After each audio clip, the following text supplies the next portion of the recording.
like to ask my neighbor, Will Buck, if he'll lead us in the Pledge of Allegiance tonight. Please, Will.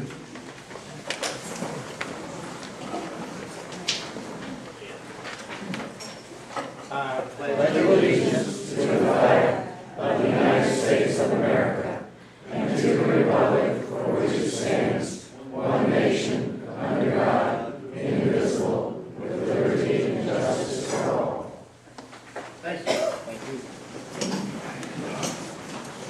Okay, we like to introduce board members here tonight. We've got Bruce Dillon here. Everyone knows Bruce. Patrick McCarthy. Vicki Provencher. And I think that's it. Then I'm Bill Cantrell. But we all, as a board, we would like to say thank you and welcome. Really, it means a lot to get nice support from the community.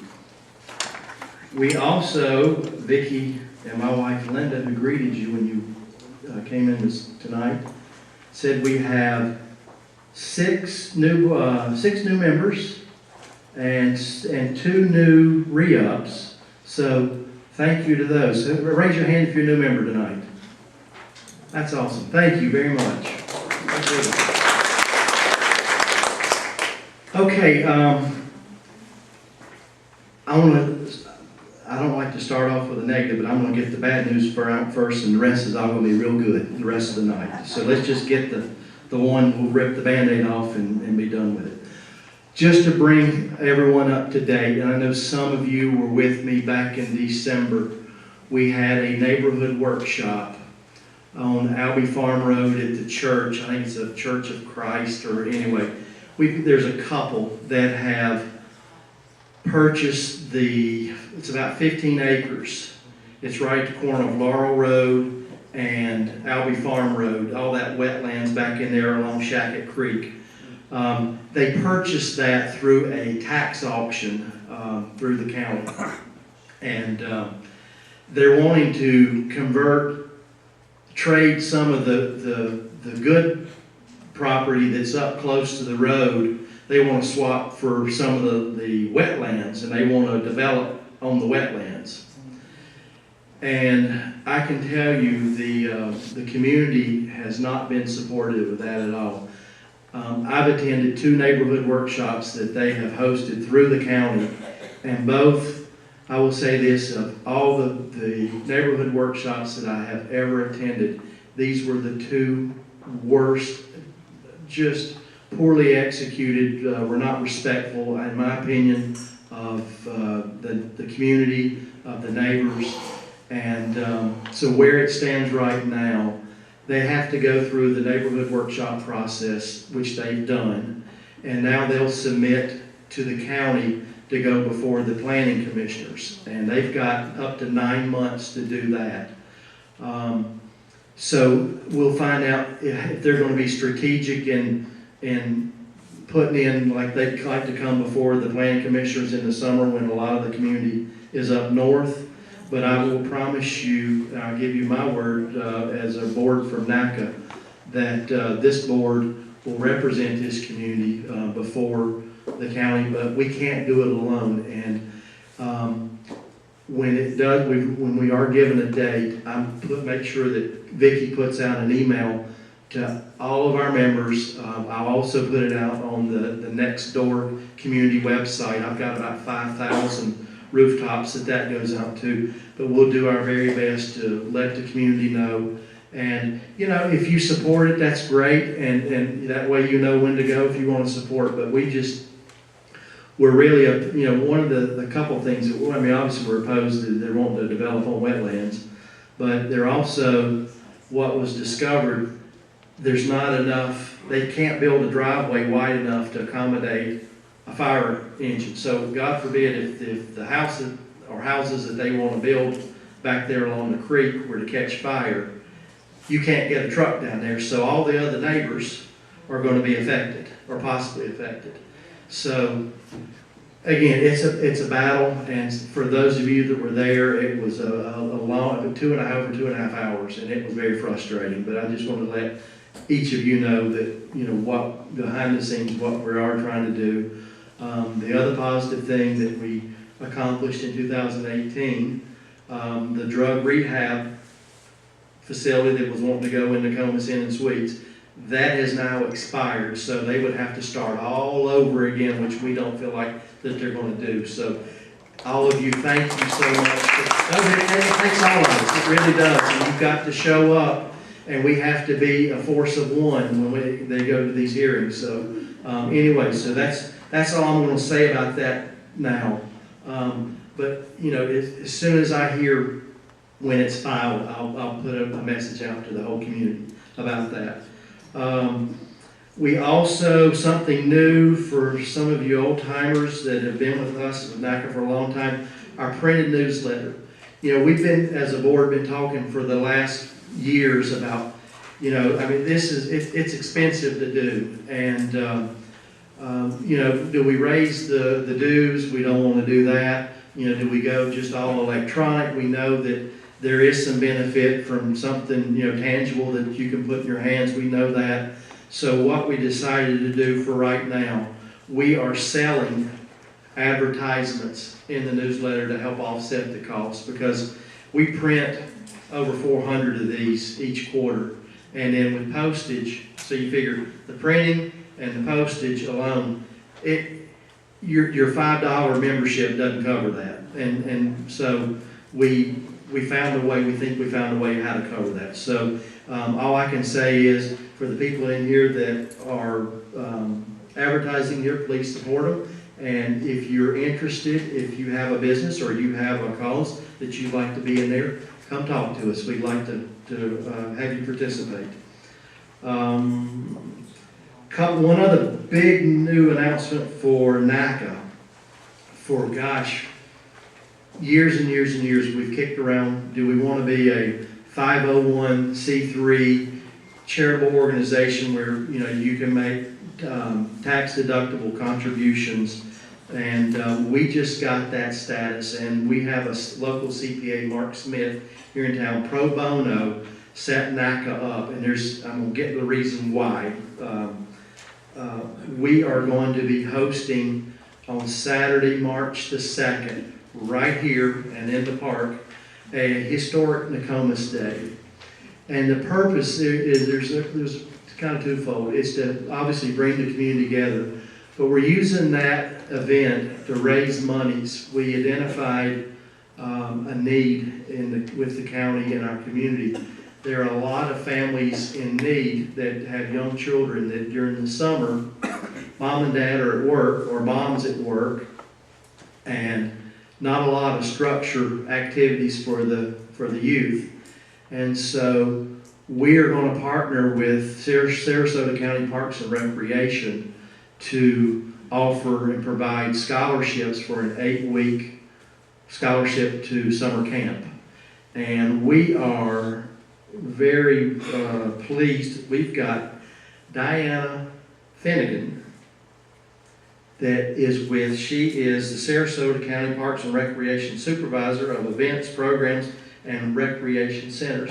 And I want to tell you, this lady, she works out of this facility a lot of the times, and she could not be more pleasant to work with and supportive. This woman, she lives, if anybody knows where Deep Creek is, Deep Creek is south of Port Charlotte, and she stayed over today and is with us tonight. And she's going to speak just a couple minutes and just tell you a little bit about our cause and what it will be. So, Diane, if you'd like to come up and just share a few thoughts, please.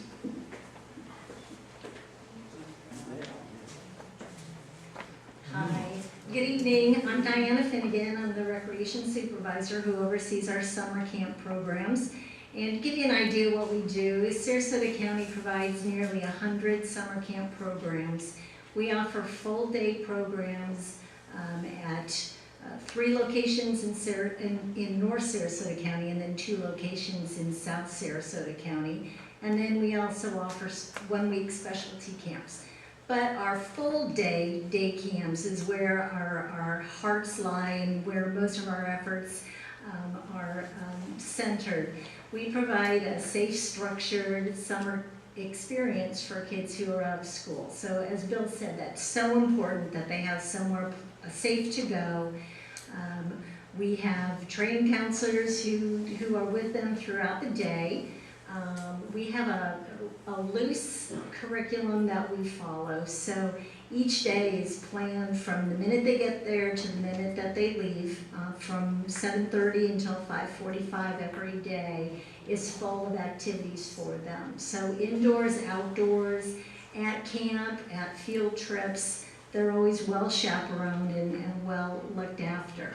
So we do offer scholarships for our day camps. It's to Sarasota County families only, and they do have to qualify for the scholarships. So to qualify, they need to be receiving either free or reduced lunches at school, and they send that letter to us that qualifies them for a scholarship. If they get the reduced lunch, they get a 50% scholarship, and if they get free lunch, they get a 75% scholarship. So they're still paying a little bit to go to camp. We find that if we had provided maybe the full program to them at no cost, they're not as committed to it, and the kids may show up on field trip days, or maybe mom or dad, doesn't get them to camp that day. So they do pay a little bit. Our South County day camps are at Laurel Park, just a couple miles away, and then at Woodmere Park. And at those camps, the kids enroll every week. So they can go, if the family's gonna be out of town, or grandma's gonna be in town that week and is gonna watch them, they only enroll in the weeks that they need care. So that's a real bonus here. Last year, we haven't set our prices for this year, but last year it was only $64 a week, which is an incredible price.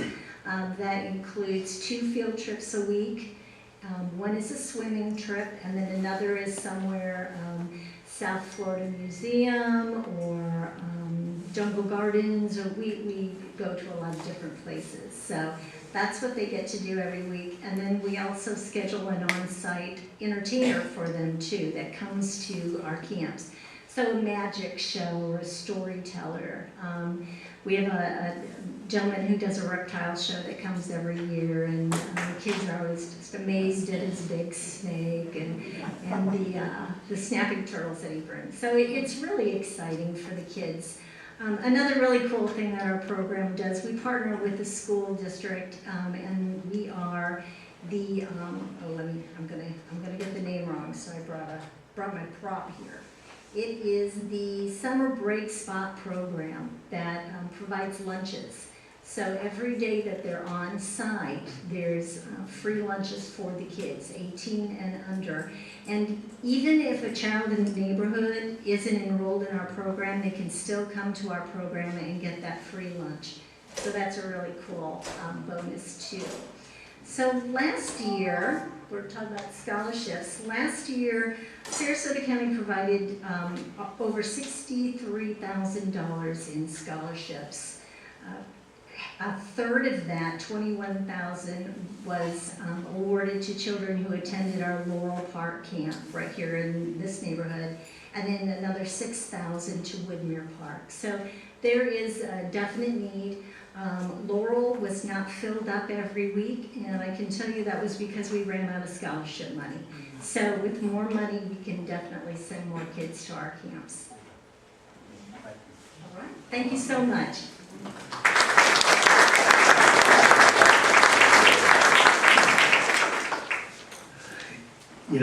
It does take a village to raise a child, because these parents today, they, with both working or one working, trying to support, it takes all of us. And I just think anything that we can do as a community to help give these young children some structure, versus with all the extra time they have in the summer, we will all benefit. And so we would like your participation. So that's the Nokomis Day. It's going to be focused on to raise money for the kids, but we're going to have John McCarthy. He's the president of the Historic Spanish Point, and he's got a great presentation on the history of Nokomis that will be in here The event's going to be from 11 in the morning till 2 in the afternoon.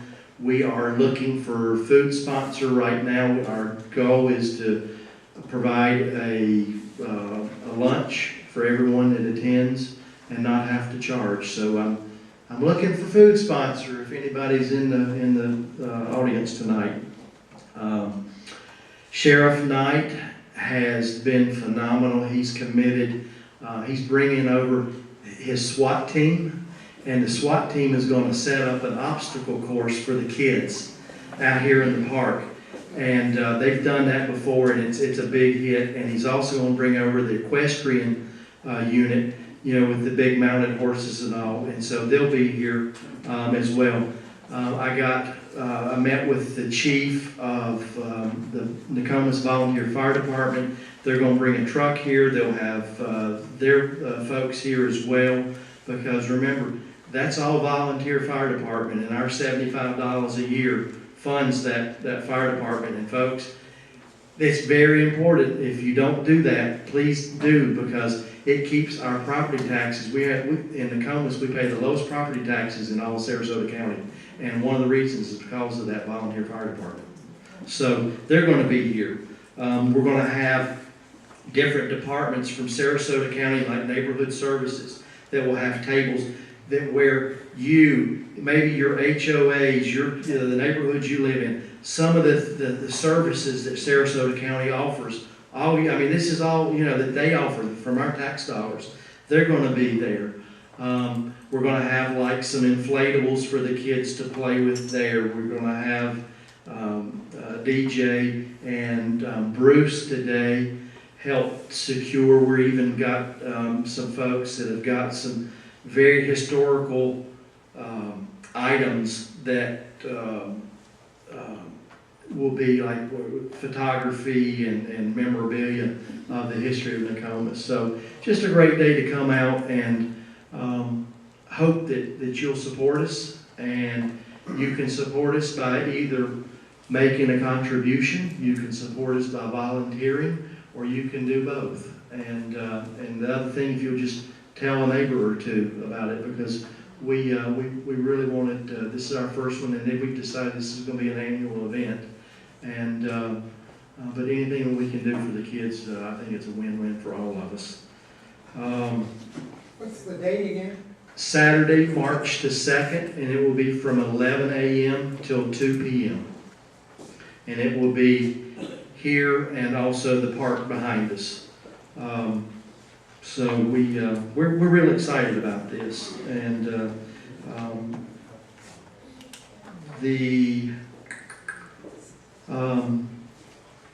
any questions before I move on? Okay. Our community, and I'm not saying this lightly, I really feel like that our community has been blessed with the announcement that the state finally approved Sarasota Memorial Hospital to come down. They own this 65 acres out by Pine Brook and Laurel Road, out by I-75. They've owned that for, Home Depot owned it at one time, and in the Sarasota Memorial, they purchased that land from Home Depot many years ago. They've been sitting on it, waiting for the right time, and it's been a battle for them in regards to legalities, where you've got some other competition that would not like to see them down here. But I will say this, for a community, we could not have a better partner right here that's going to be in our backyard. U.S. News and World Report recently ranked Sarasota Memorial the 10th best regionally in Florida, receiving the highest rating possible for 8 procedures or conditions. And when you think about a caliber of that hospital, I mean, if you've been up to the new additions that they just completed up in Sarasota, it's amazing. And to know that we're going to have a 100-bed hospital right here, I know like where we live, heck, I don't even need to call the EMTs. And let them just throw me in the car, and I can be at the emergency room in 5 minutes. But it's going to be tremendous for us. And I know that the Venice Hospital, you know, with where they're going down, you know, tonight we're not here to talk about that, but I will say this. When you look at the situation where Venice is and where they're going versus what we have, you don't see the toxicity, you know, with the community and the hospital like you do down there. And these kind of folks, they didn't have to change future land use, you know, to make this happen. And it's tremendous. And so NACA was invited to be Sarasota Memorial Neighborhood on their Sarasota Memorial Hospital's Neighborhood Advisory Board. And Vicki is our representative for NACA with that, and we are very pleased and honored to be asked to be on that, and we really, so we're going to roll right into the main thrust of tonight's meeting. We are honored to have Sharon Roush, president of Sarasota Memorial Hospital. It says /Venice, but I'm biased. It's /Nokomis. It's not Venice. So we had a typo there. We'll get that corrected. And then we also have Steve Jackson. He's the principal for Flad Architects, who helped design the hospital. So they're here to tell all of us about what's getting ready to happen, because they're getting ready to break ground this year, folks. So without further ado, it's all yours. You bet.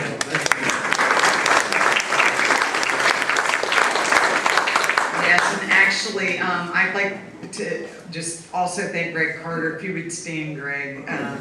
If anybody doesn't know Greg, he's a member of our board at Sarasota Memorial, so he's been in board meetings all day today, starting 9 o'clock this morning, and he came out tonight, but the board was instrumental in getting us the funding. This is no small undertaking. $437 million is being spent right down the street, so thank you, Greg.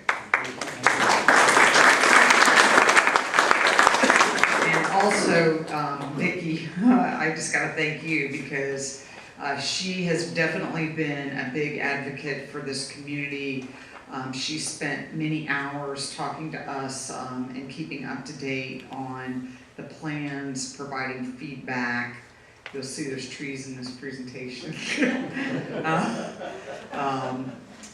And, you know, she's your voice. So, you know, we're trying to keep her updated so that she can come back and keep you updated. But we're glad to be here tonight to talk more about this. So I get the very beginning part of the presentation, and then Steve gets to steal all the thunder at the end, where we're going to show you some previews. But I'm just going to talk to you a little bit about what our vision is for the campus, what we think it's going to do in the future. We know this community is growing. I don't know, Steve and I are ready to move down after hearing some of the activities that are going on. But I will tell you a little personal story before we get started. So my mom, I grew up in the West Palm Beach area, and my mom is 86. My dad passed, I guess it's been about 10 years ago. And whenever my mom comes over to this area, she tells me stories about my dad used to do speedboat racing right here in Nokomis. So I have some ties to this area. First of all, you know, I appreciate the introduction.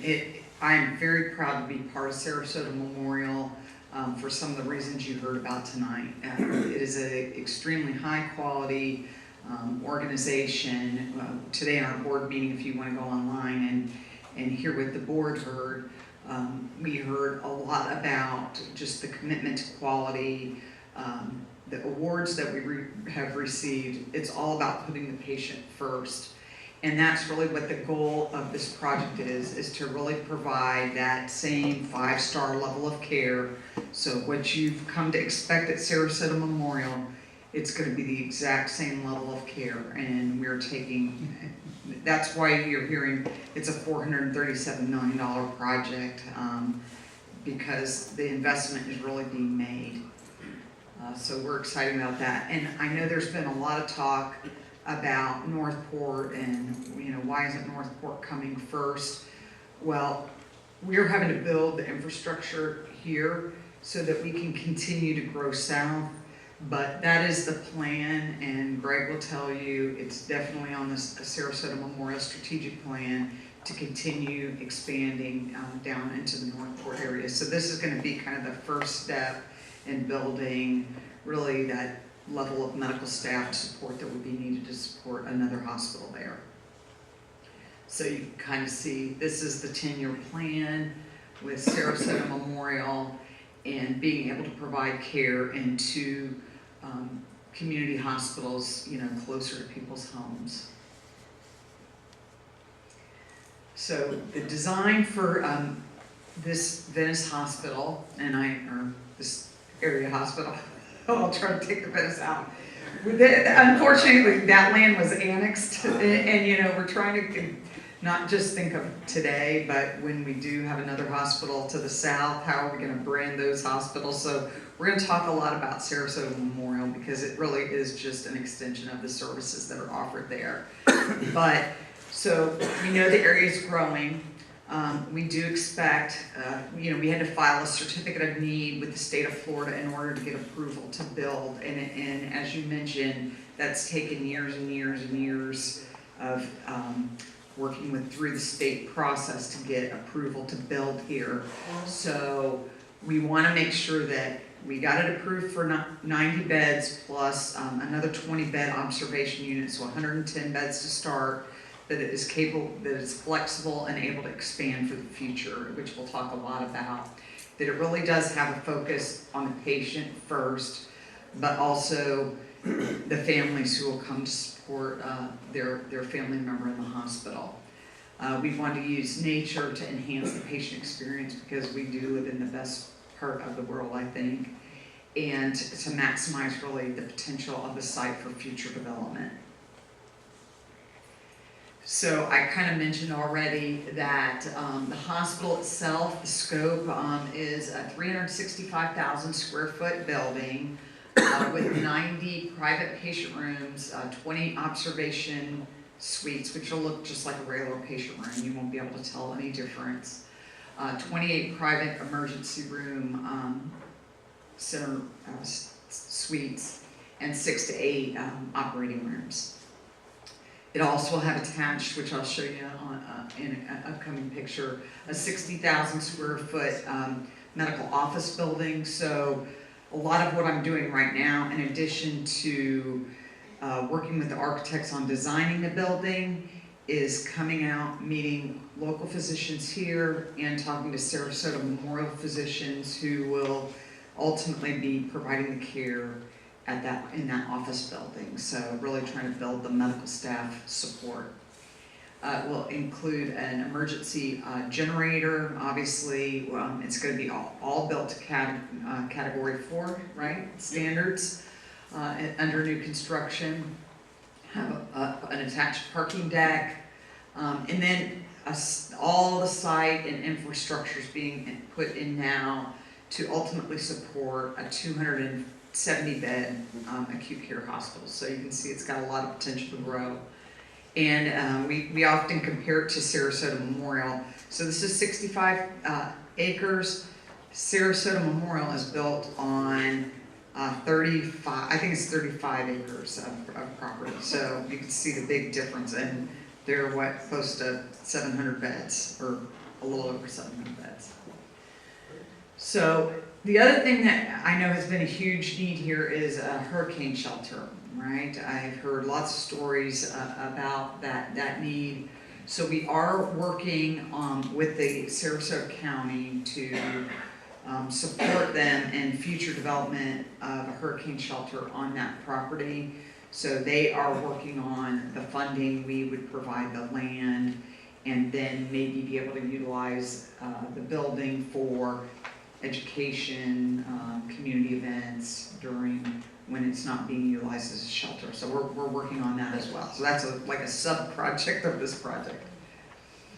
So the scope of services, I think it's on the back of your handout, is pretty much what you would expect with, we're going to have labor and delivery, which I know is also a needed service because there's really nowhere in the South County for mothers to deliver babies. We'll be offering cardiology, including cardiac cath labs. Cardiology is a little bit of a step-forward fashion. You have to do so many diagnostic caths before you can move into what is called interventional procedures. So that's going to be happening over time as that program grows, but our ultimate goal is to provide a full cardiac program. Oncology, so there's been a lot of work being done right now at the main campus on development of an oncology tower. So we're really hoping at the time that this campus opens, we'll be able to offer a full complement of oncology services there. So that's also in discussion. And then you can pretty much see the other services are what you would expect.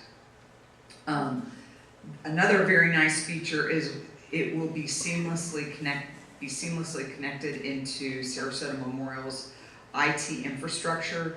So if you have been a patient at Sarasota Memorial, all your records will be accessible to your doctor. So there's no problems in transferring patients back and forth, or if you go to one campus for one service, all those records will be available to your doctors. So we talked a little bit about a neighborhood advisory council, and this was our goal to really become a partner with the communities and our neighbors, and really understand what the needs are. So we developed this neighborhood advisory council. I think we started with a meet and greet back in September, and we've had 2 meetings since then. You can see the list. I think this is the list of people that have attended the initial meeting. It really hasn't changed significantly, but we've also had representation from the city of Venice so that they can hear as we go through all the permitting process and zoning, so they can hear the direct input of the community. And now I get to turn it over to Steve, who gets the fun.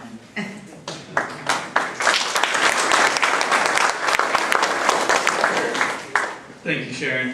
Thank you all for having us here. So as Sharon said, I'm going to start to take you through a visual exercise of what this campus is going to start to look like. So the adopted zoning right now, actually on November 28th of 2018, we submitted our rezone, special exemption, and one other package for the city to start to go through the process to help us move this project forward. So, we're along the Laurel Road corridor here, and this is just kind of showing where that is. So, just as we start here, I'm sure you all are familiar with this site, but just in case you're not, this is Laurel Road right here, Interstate 75 southbound right here, northbound here, and then Pine Brook Avenue. So this is our site right at the corner. So we're buffered by Laurel Road and the interstate. So those are very big items as we started to develop the site and the campus that we really took into account. One of the things we've taken into account is, okay, we're putting a hospital in this cow pasture. So there's going to be more cars than there are right now. One of the things about the previous zoning is this site was actually approved for a shopping mall. So the city has already blessed all the requirements of this being a shopping mall, which are actually a lot more traffic than the hospital is projecting.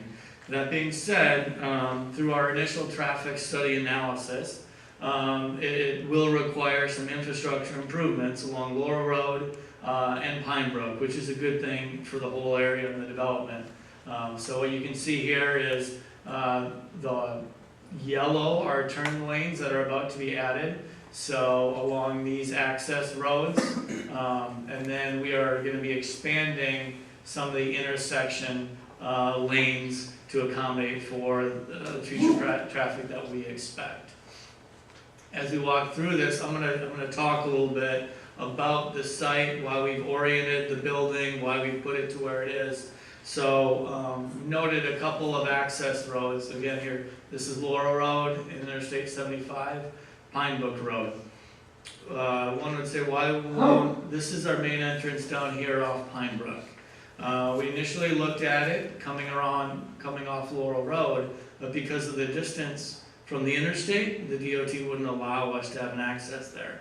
So after all the investigation of the site and access into the campus and in the site, it'll be here off Pine Brook Road. And this is a set of power lines. So we've got a neighborhood over here, we've got power lines, and then our main entrance. The nice thing about this, it provides a little bit of a backup, getting the traffic off of Laurel Road, off of Pine Brook, a really nice entry sequence into the campus. So as we go through that here, we've got our entry into the hospital. And one of the things, if you've been to the main campus, wayfinding can be a bit tricky. So what did we say right off the bat? We need this to be easy to navigate. We need to know where we're going at all points through. So as you drive into the campus here, you see the hospital right in front of you.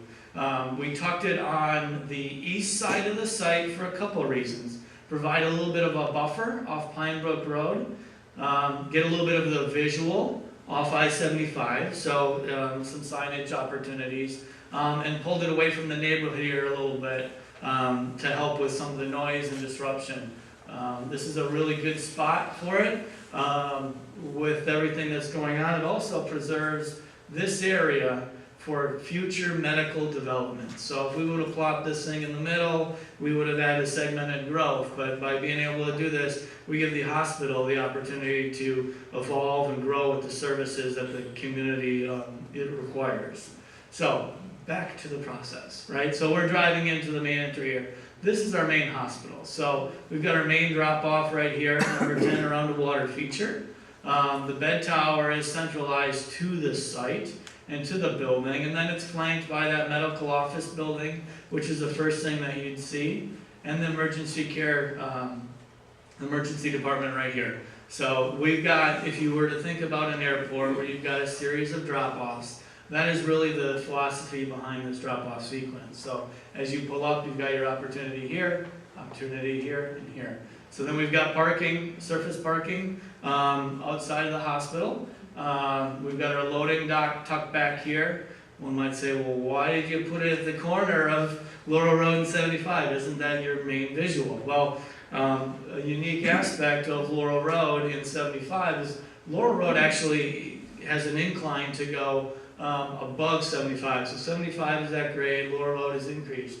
So there is a drop down here. So, and I'll show you in a little bit that this loading dock is actually pretty well screened from the road. So you were able to maximize the views for the patient, the views for the public, and kind of tuck in that loading dock there.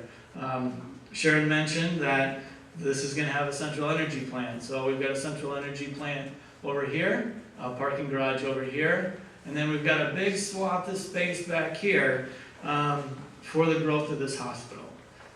The main hospital, as Sharon said, is on a tight campus. We wanted to lay this hospital out so that they had the ability to grow as the needs of the community grows. So right now we're starting with 90 licensed beds. Should there be a need for more, we're able to add a tower back here and then another tower back here, never disrupting your access, your flow, your movement to the hospital. It's all kind of tucked behind the scenes. And Greg will know from other stuff that's going on. It'll be a lot easier than what we started today or this week. And then, as Sharon mentioned, we've got a spot identified for a hurricane shelter. So working with the community in the county for that. So the fun part. So I was talking about the drive. So we are currently driving westbound down Laurel Road, about to go over I-75 here. So you can see the hospital over here. The top two floors are your patient floors. So we've elevated those to create the views of all around. You can see just tucked down here is the loading dock. So it's screened by the vegetation and by the topography. As we continue to go here, we've got, again, the patient towers. So they've got the ability to create those views. And then this is our emergency department on the end here. So we've actually got a separate pull-off for the ambulances to go right to the back side of the emergency department, but pretty well screened from the main visitors. So your entrance down Pine Brook, this is it. So you're driving in, you're looking straight at the hospital. We've got a pull off here for the parking garage and some service. But as you approach this hospital, you've got here your opportunity to pull off at the medical office building and drop off. And then as we continue, we've got an option of two options here. One, you pull off to the main hospital entrance. If you're in an emergency, you continue left. So you don't have to go through the main entrance, the backup, the patient's getting out if you're in an emergency state. Here we've got the main entrance to the hospital. We've got a little break in the canopy with the exterior, and I'll show you that in a little bit, and then the patient discharge. So everything is centralized around this main drop-off, pickup and entry area. And as we continue around here, this is the emergency department over here. So if we were to take that fast track to the emergency, we'd take this road and then we pull off over here. Completely independent of the main entrance, a lot more protected for all the patients that are going to the main entrance. So that's our emergency department. And then we're going to spin around here to kind of get an overview of the campus. So a lot of surface parking directly in the middle of this U-shaped campus. Here you can see that centralized water feature in your main entrance and then your patient tower. So that's where all your inpatient beds are at. So you know, it's kind of spread out to be able to accommodate easy wayfinding, easy flows through the campus. So you can see here we've got a glass facade along this inside. On the other side of that exterior glass is walkway. So whenever you're walking around, going from the MOB to the main entrance, to emergency department, to radiology, to labor delivery, surgery, it's all tucked around this glass. So you're able to see outside, you know where you are in the campus, and it's easy to navigate. So priorities. So I talked a little bit about that water feature and that drop off. So if you decide to self-park, this is the sequence as you move through and walk to that main entrance. So you're walking here. This was that emergency drive-by. We'll walk through a nice water feature. Gives you a place to respite, gives you a place to stop. Then we walk into where we pulled the canopy away from the exterior. So you've got a dedicated walkway across that's safe. As you cross, the cars stopping there for drop-off have already stopped, so this is a clear area. And then the main entrance into the hospital. But we're not going to quite go in yet. So here's kind of that overview. So we've got our main entrance canopy here. So it's actually three lanes wide, longer than the existing campus up in Sarasota. So covered drop-off area, you know, with your entrance door right here. As you discharge the hospital, we've got another covered drop-off here. We've got this walkway that's bringing you into where this is pulled away from the exterior building and some green space. And the reason that we did it here is as you drop off and try and get out of your car, and the valets are doing movement here, or as you're picking up and discharging the hospital, you're walking in between those two activities. You're not trying to wander through cars with doors opening and people getting out. It's a really clear, defined way, still getting to undercover because it might be raining, clear, defined way to get to the main entrance. Okay, so I talked a little bit about this inpatient floor and where those are at. I'm going to talk a little bit about how this building is stacked. So on this first floor, we're really trying to keep as much of the public spaces there as possible. So we've got our emergency department, we've got imaging, we've got our cafe and dining, we've got all the administrative services, also got the MOB clinics on that floor as well. On the second floor here is really our procedural level. So we've got our the operating rooms, and with the operating rooms you need PACU and prep stage recovery and surgery lockers and the cath labs. That's all level 2 along with the lab and pharmacy. So all those critical services are all connected on that one level, as well as LDRP. So we'll have 10 LDRP rooms for labor and delivery and postpartum on this as well, and again connected to the medical office building. So that'll be a seamless connection between the two. In the plans, we put numbers where they were at. When you saw the rendering, it looks like one facility. That's the goal, so it's seamlessly connected. Third floor here is our mechanical floor. So a lot of air, power, etc. needed for this type of building. What we decided to do is we said we put it right in the middle. And that's so we can distribute the air up and we can distribute the air down. It's efficient use of some of your systems. The other thing is it helps push the inpatient floors up. So it gets you a better view when you're in those patient rooms. So you get a better view of looking over 75, looking at the campus, just gets you away from some of the ground traffic stuff. So now we get to go inside the building.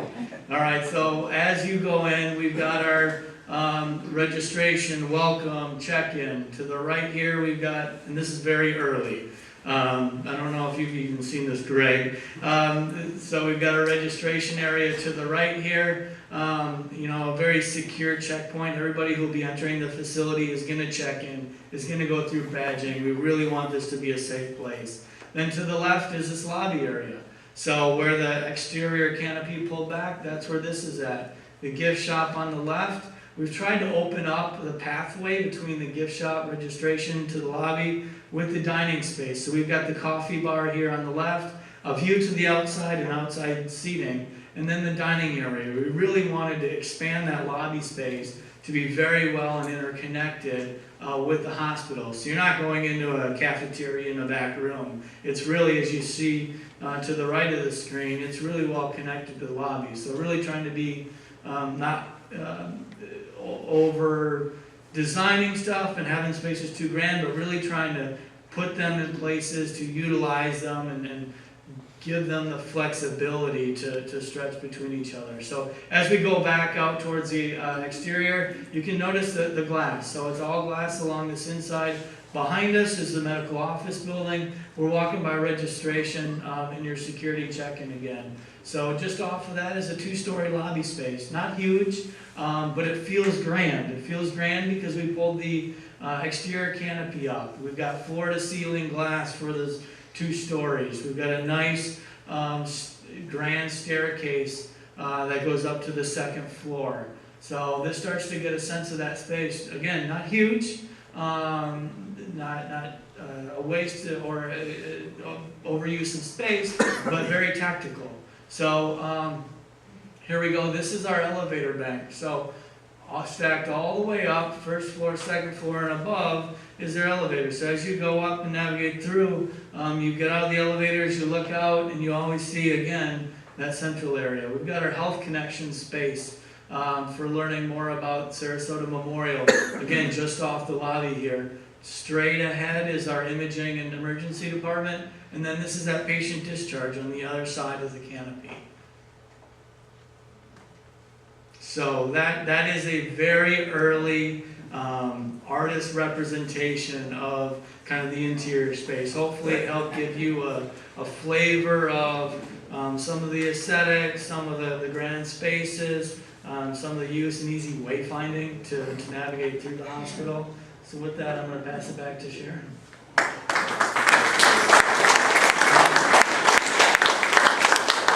All right, so our plan is to continue to provide these community updates over the next several years as we, begin construction and just to provide regular updates about how things are going. Our neighborhood advisory committee is going to be meeting once a quarter. We still are in the process of getting all of our approvals through Venice, the city of Venice. We are located in the city limits, and they have been doing, I think, a wonderful job of trying to accommodate such a large construction project. So that's been going very smooth.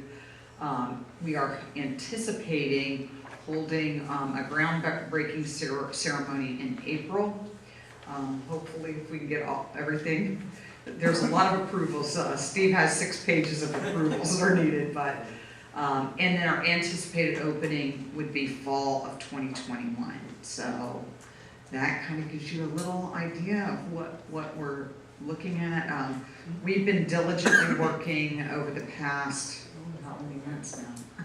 Quite a few. On just designing, there's 1,244 rooms in this building, so that is, if you think about building a house, if you've ever done that, or remodeling, just imagine 1,244 rooms of, where do you want hand sanitizer, and how do you want the light switches, and so it's quite an intense process, but we're really excited about it. It's going to be a beautiful facility, and hopefully it'll be able to meet your healthcare needs for many, many years. So, is there any questions? Yes. I haven't seen anything in your plan about solar energy. Are you intending to use some on hospital? We did get that inquiry at one of our community workshops, and we did a little bit of investigation, but unfortunately the state of Florida does not recognize solar when it comes to hospital construction.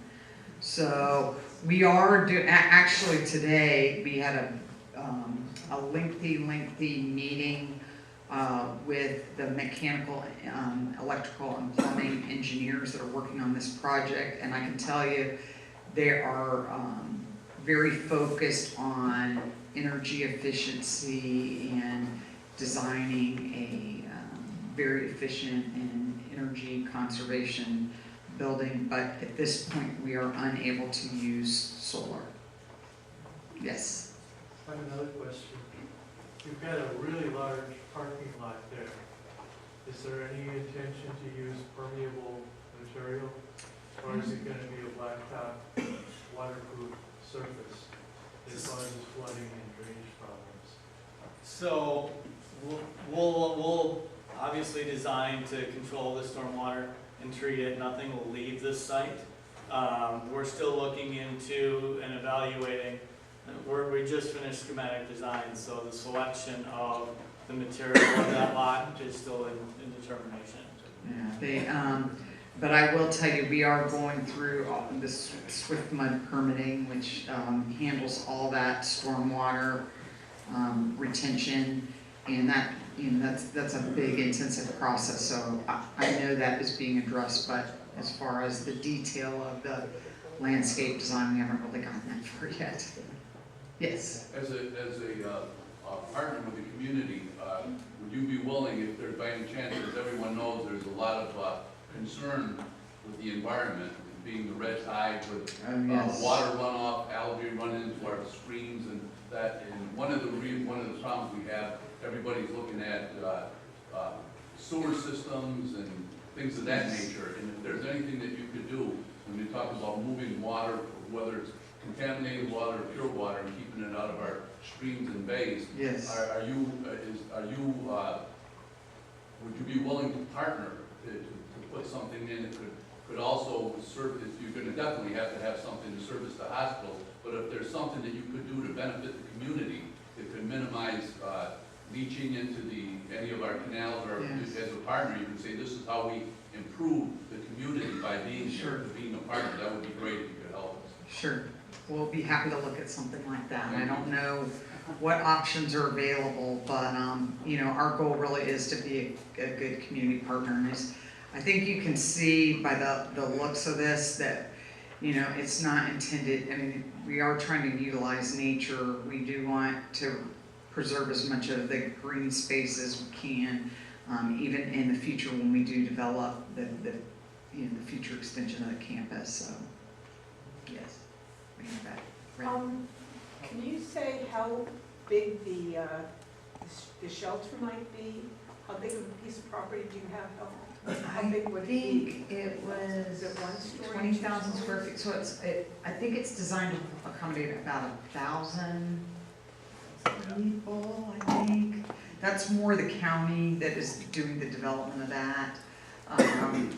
But we're actually within the next couple of weeks going on a field trip up to Pasco County to look at a shelter that's developed there. So I think I'll probably have a better sense of, I've never been involved much in hurricane shelter development.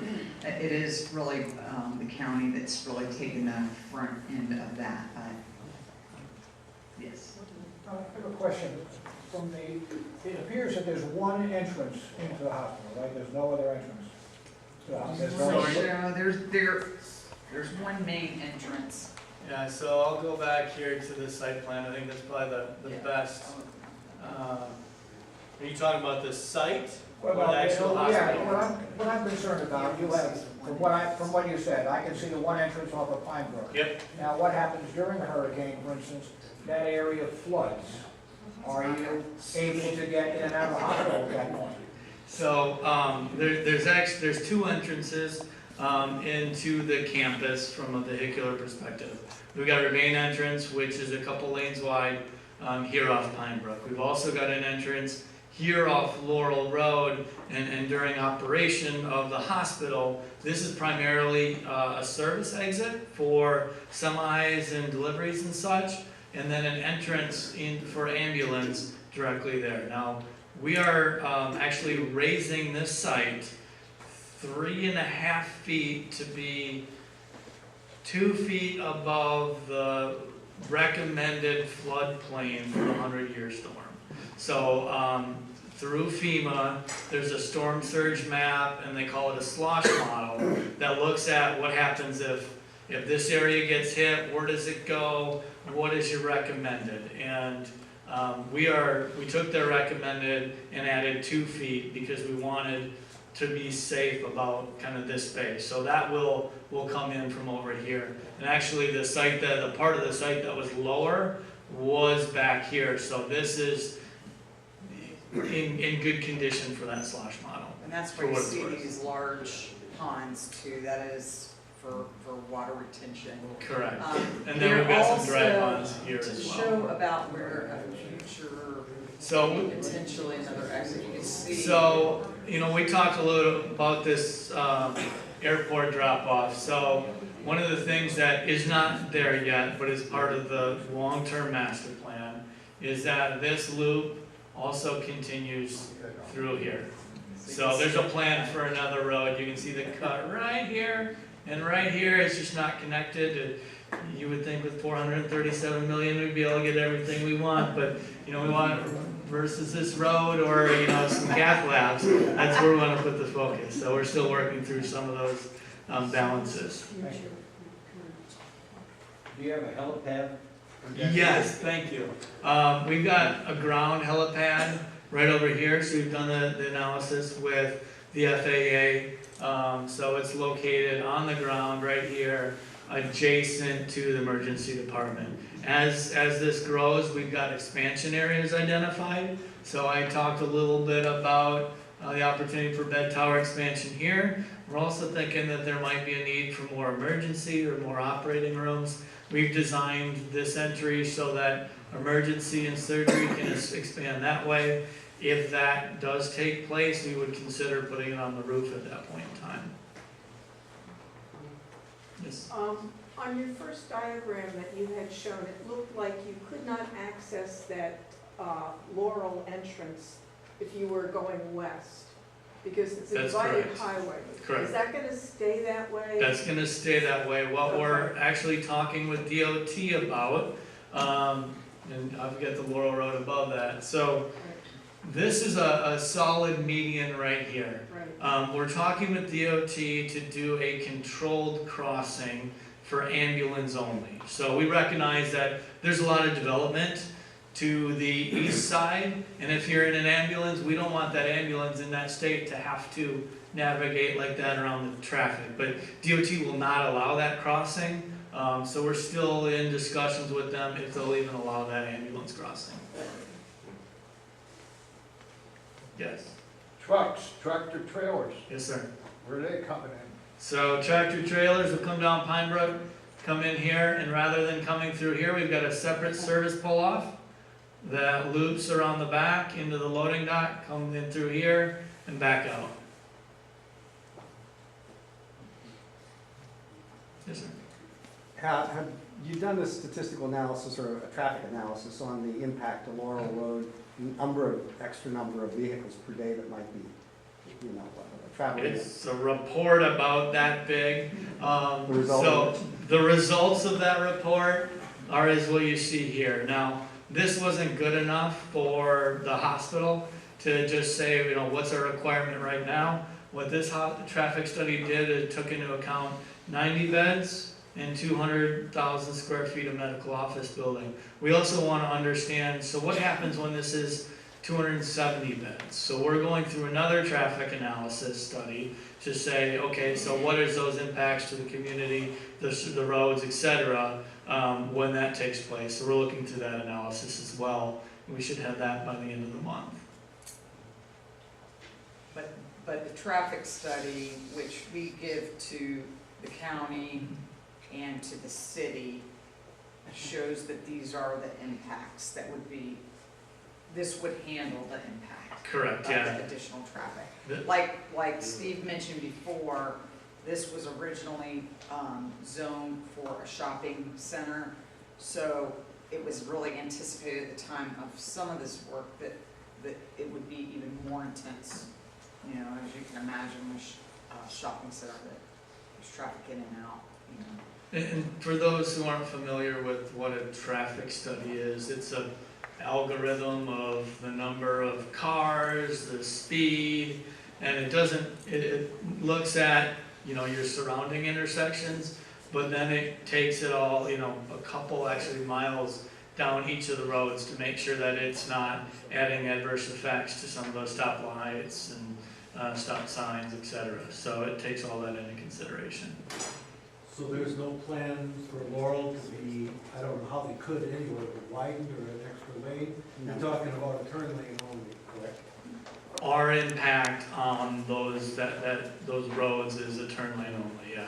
The adding another lane, that would be a county decision on the population more than the hospital. Roughly how many full-time equivalents would you say are gonna be staffing the hospital? We were talking about it today. I'm gonna guess probably around 500, about 500. Now, you know, a lot of that staff works 12-hour shifts. So a typical, you know, most staff work at a little bit of odd hours because their shift starts at 7 a.m. and it usually ends at 7 p.m. So they're gonna be there before 7. They usually do shift report at 7, and then there's a shift report at the end. So it's gonna be kind of really early and really late. Medical office building, obviously, that's gonna be a little bit different because that's typically normal business hours. Question back to the transportation issue. 681 has got a lot of new home development going up along in there. Is there anything that this is gonna maybe have some kind of leverage or influence that we could get a southbound exit instead of just strictly northbound off of 681 to alleviate some of Laurel Road's traffic? I mean, you could bring a lot more traffic right up the interstate. Yeah, I like that idea, but I don't know, I think that's probably outside of our scope. The county would be the one to have the conversation with them. I've got a question. In regards to your traffic study, did they do a traffic count on volume on Laurel as it exists today, and what they anticipate the growth is going to be? Yep, that's exactly what's accounted. Not only what the hospital do, but some of that anticipated growth. Will this necessitate another 1 or 2 lanes on Laurel? They say no. The study came out just that these turn lanes were required, but as Steve mentioned, we're gonna continue to analyze it. Because if we're gonna have to do this, and let's say 5 years down the road, as this thing expands, we don't wanna have to be, you know, redoing infrastructure that we put in. So we're in the process of doing that study of, you know, what does it look like in 5 years from now or 10 years from now? On the entrance from Pinebrook going in, what is that about until you get to the entrance to the hospital? Is that a block or two? Say if you're driving your spouse who's having a medical problem? How? It's probably about a block. It's probably not, there's a Publix that's right across. If you're out at the Publix area, that our entrance mirrors the entrance to the Publix on the other side. So I think that's what the county anticipated, that whatever went in on you know, this side of Pine Brook, those entrances line up. Yeah, so this is one of the entrances into the Publix, which actually sits about right here, and then there's another entrance into the Publix right here. Yes. I don't know if you would have this information, but do you know if the county is planning to put any kind of a sign up on the interstate to say that there is a hospital right there? Yeah, it seems like that's fairly standard, that they'll put the H signs, which you've probably seen, the blue H signs will come up. We need to put that on our to-do list. Yeah, so we've got a signage consultant that's helping us through all the wayfinding. Part of that is making sure the coordination with the DOT accommodates and looks at where those large highway signs can go. But yeah, we want an H, for Yeah, sure. if you travel by car, it's nice, you know, if you have a problem and you're in an area you're not familiar with, it's nice when you can see that there's a hospital somewhere. Absolutely. To what extent are your buildings hardened for hurricane strength? Windows, mainly? Category 4. Yeah, it's all that glass you see is very expensive, hurricane rated glass that you see. Yeah, so Florida actually has, they've got Florida product approval and then a Florida NOA, and this was actually put into execution after Hurricane Andrew in Miami, that they regulate the impact of the exterior wall system and glass for wind. So what they do is it's a 2x4 test. They put it in a big cannon, shoot it at the glass, and that's how they test what it's rated for. So this is rated for category 4. The whole exterior enclosure is. We're looking at a lot of precast for it as well. So I mean, there's going to be concrete on the exterior that's wide. And the reason being is we don't want this to shut down in a hurricane. It's a community hospital. It's here to support the community. We want it to be operational. And today, that's a lot of what we were talking about is redundancy of systems. So, you know, where water comes in from the city of Venice, we will have backup from the county. Where we have a need for 2 generators, we'll have 3 generators. So everything is being, we have redundancy of systems. So for in the event of any kind of system failure, not just a hurricane, but any kind of system failure, there's redundancy. Did you have a question? I wonder what kind of accommodations bicycles have on that. For bicycles? Is that what you said?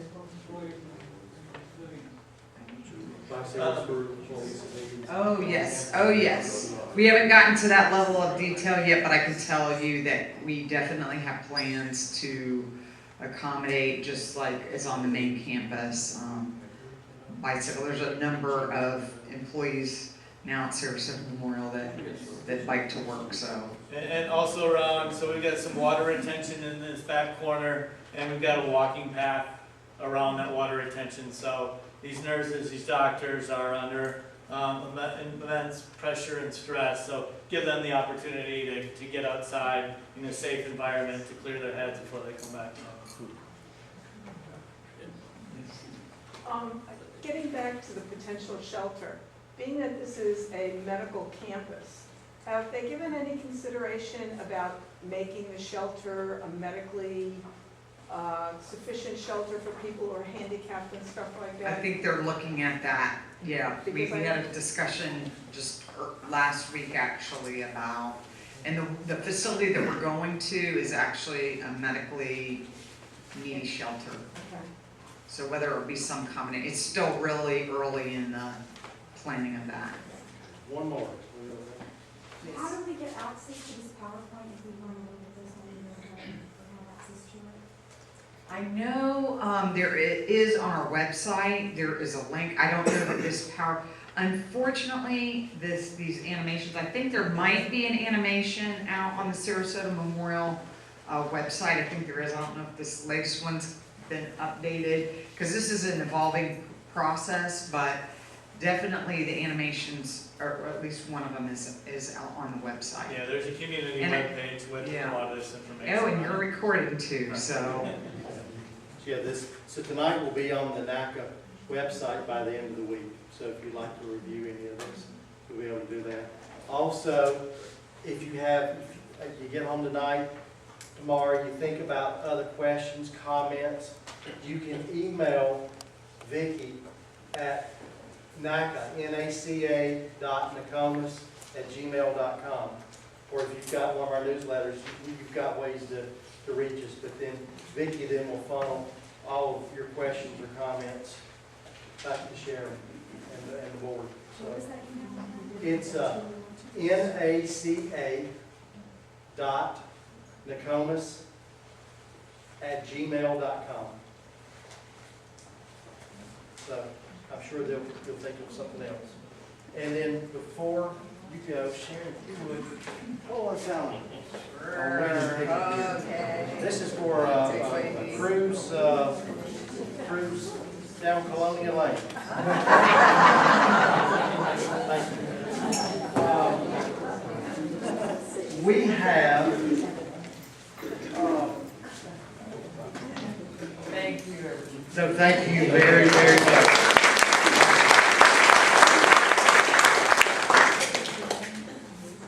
We have a tremendous supporter in our community. We've got many, but this one lady, Mary Beth Hanson at Paradise Grill, every time we have a meeting, she's like, what can I do? I'll tell you what else she even did the other day. For our Historic Nokomis Day, when we're going to do the food, she's even going to send some of her staff to even prepare the food for the day. So, I mean, just tremendous. But she's got a gift certificate here that she would like to raffle off. And if you get out your yellow ticket here, and the winning number is 662695. All right.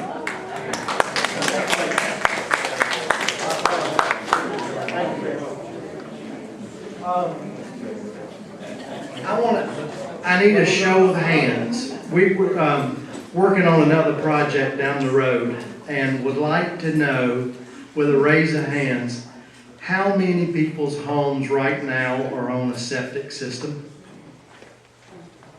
So we've got, probably a good 15, 20. How many of you, if you had an opportunity to hook into county sewer, would you be interested in, or are you sad? So probably just a third of you would like to. So 2/3 of you are happy with your septic. Okay. So is that okay? All right. Other than that, what is everybody going to do on Saturday, March the 2nd? How many just raise their hands or are interested even helping volunteer even for just a little bit? I know Steve's already got me off the side. All right. Well, if you're not, how about bring a neighbor or tell a neighbor about it, because we're going to need some help, and we greatly appreciate it. And then if anybody wants to write us a big check, we're happy to do that. And true story, with the government shutdown going on right now, I'm trying to get a copy from the IRS that I can provide to everyone that makes a contribution but the darn IRS won't even, because of the shutdown, won't even send us a copy of our tax status, the 501c3. But I'm like, well, you'll deposit our check if we owe you, but you won't. And it's like, it's so darn frustrating. But other than that, I really thank y'all so much for taking the time to be with us tonight. Well, it's a great community, and because of great support like this, it's even better. But God bless, and have a wonderful week, everybody. Thank you.